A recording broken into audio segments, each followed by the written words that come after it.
तो इस चैनल पर जितने भी सब्सक्राइबर लोग हैं सभी लोग आ जाए, वीडियो में जुड़ जाए, क्योंकि हम सबको जो है कि आज का ताज़ा खबर, आज का ताज़ा रिपोर्ट देने जा रहे हैं। तो साथियों, आप सभी जानते हैं कि बिहार में संविदा कर्मचारी, आउटसोर्स कर्मचारी, दैनिक कर्मचारी काम कर रहे हैं और इनके वेतन वृद्धि की प्रक्रिया जो है कि विकास आयुक्त की अध्यक्षता वाली कमेटी में चल रही है। विकास आयुक्त स्तर से जिन लोगों का मानदेय वृद्धि हुआ है, अब कहा जा रहा है कि फिर से उनका मानदेय वृद्धि होगा। इनमें जो है कि बहुत सारे संविदा कर्मी हैं, डॉक्टर है, इंजीनियर है, प्रोफेसर हैं, और जो है कि बहुत सारे पंचायत कार्यपालक, सहायक शिक्षा सेवक, तालीमी मरकज, विकास मित्र और बड़े बड़े संविदा कर्मी हैं। इन संविदा कर्मियों का मानदेय पिछले वर्ष निर्धारित किया गया था, और अब जो खबरें निकल कर आ रही है उसके अनुसार जो है कि बताया जा रहा है कि इन लोगों के मानदेय का पुनर्निरीक्षण और निर्धारण फिर से होने जा रहा है। यानी कि सरकार जो है कि वार्षिक वृद्धि के क्रम में इन लोगों के मानदेय की जो है कि समीक्षा कर पुनः निर्धारित करेगी। यानी कि नए वर्ष में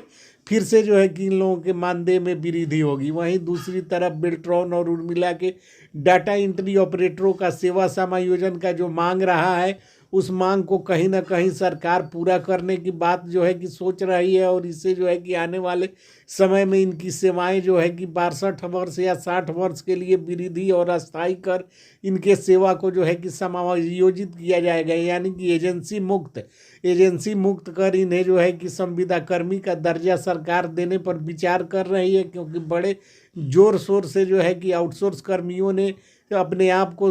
मुक्त करने के लिए, एजेंसी से मुक्त करने के लिए, थर्ड पार्टी से मुक्त करने के लिए और डायरेक्ट सरकार के तहत सेवा देने की मांग जो है कि करते आ रहे थे। इन सारी मांगों पर जो है कि सरकार के तरफ से फैसला लिया जाने वाला है। आपको बताते चले कि इसी कड़ी में बहुत से संविदा कर्मी हैं जिनका मानदेय आज तक वृद्धि ही नहीं हुआ। उनमें जो है कि आप जानते हैं किसान सलाहकार, बिजली विभाग, मानव बल, रात्रि प्रहरी, BDMC, data entry operator, Kasturba Gandhi Balika Vidyalaya, शिक्षा सेवक, तालीमी मरकज, विकास मित्र और जो है कि आम अन्य तमाम तरह के संविदा कर्मचारी हैं, जिनका जो है कि ग्राम कचहरी सचिव, न्याय मित्र, इंदिरा आवास सहायक, पंचायत रोजगार सेवक जैसे कर्मी हैं,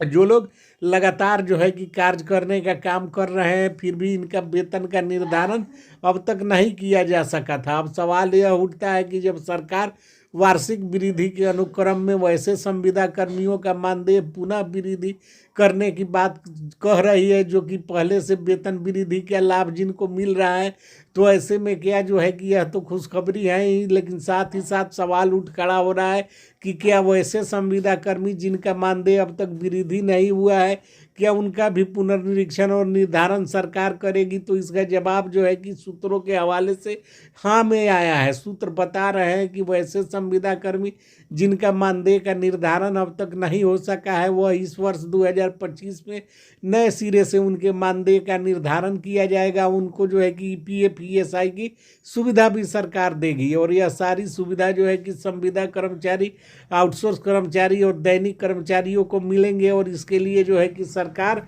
कमर कस चुकी है, और सरकार के तरफ से जो है कि अधिकारियों के द्वारा सूत्रों से की गई वार्ता में इस बात की जानकारी मुहैया कराई गई है। हमारे सूत्रों ने हमको जो जानकारी उपलब्ध कराई है उसके अनुसार जो है कि 10 लाख रोजगार का जो वादा सरकार ने किया था, 10 लाख नौकरी की बात सरकार ने जो की थी, उसमें जो है कि बहुत सारे संविदा कर्मियों को जो है कि लाभ मिलेंगे, क्योंकि 10 लाख नौकरी दी जा चुकी है। लगभग 9,60,000 नौकरी दिए जाने का जो है कि दावा बिहार सरकार कर रही है, और बाकी जो संविदा कर्मचारी, आउटसोर्स कर्मचारी, दैनिक कर्मचारी हैं, इनकी मांगों को अब अंतिम चरण में पूरा करने का जो है कि खबर प्राप्त हो रही है। यहाँ हम सबको बता देना चाहते हैं कि जो लोग यह कहते हैं कि संविदा कर्मी का वेतन नहीं बढ़ेगा, वो लोग नकारात्मक और जो है कि संविदा कर्मियों के भविष्य के साथ खिलवाड़ करने का काम कर रहे हैं, क्योंकि उनकी बातों पर चला जाए तो सारे संविदा कर्मियों का जीवन बर्बाद हो जाएगा यदि सरकार वेतन वृद्धि नहीं करती है। लेकिन दूसरी तरफ संविदा संगठनों ने 20 लाख पत्र जारी करने का जो है कि फैसला लिया था, और इस कड़ी में लाखों पत्र बिहार सरकार को लिखे गए हैं, जिस पर बिहार सरकार के तरफ से प्रक्रिया, हमारे सूत्रों को प्रतिक्रिया मिली है, जिसमें स्पष्ट रूप से बताया गया है कि तमाम जो मांग पत्र प्राप्त हुए हैं उस पर जो है कि सरकार गंभीरतापूर्वक समीक्षा करने के उपरांत वैसे छोटे छोटे जो संविदा पर नियोजित कर्मी, आउटसोर्स कर्मी, दैनिक कर्मी है, जिनका जो है कि वेतन अब तक वृद्धि नहीं हो सका था, उनका भी वेतन वृद्धि होगा। बाकी जो बड़े संविदा कर्मी हैं उनके लिए खुशखबरी यह है कि उनको पुनः वार्षिक वृद्धि के पैमाने के तहत नए सिरे से जो है कि समीक्षा कर पुनः वेतन वृद्धि सरकार कर सकती है, ऐसा जो है कि सूत्र बता रहे हैं। सूत्रों के हवाले से प्राप्त खबरों के आधार पर हम आपको विश्वास दिलाना चाहते हैं कि सरकार निश्चित तौर पर जो है कि संविदा कर्मचारी का वेतन वृद्धि करेगी। संविदा कर्मचारी में वैसे बड़े बड़े कर्मी हैं जिनका वेतन पहले से वृद्धि हो चुका है, लेकिन साथ ही साथ वैसे कर्मियों का भी बढ़ेगा जो छोटे छोटे कर्मी हैं। इसके लिए वीडियो को लाइक और ज़्यादा से ज़्यादा शेयर करने का काम कीजिए। यहीं आपसे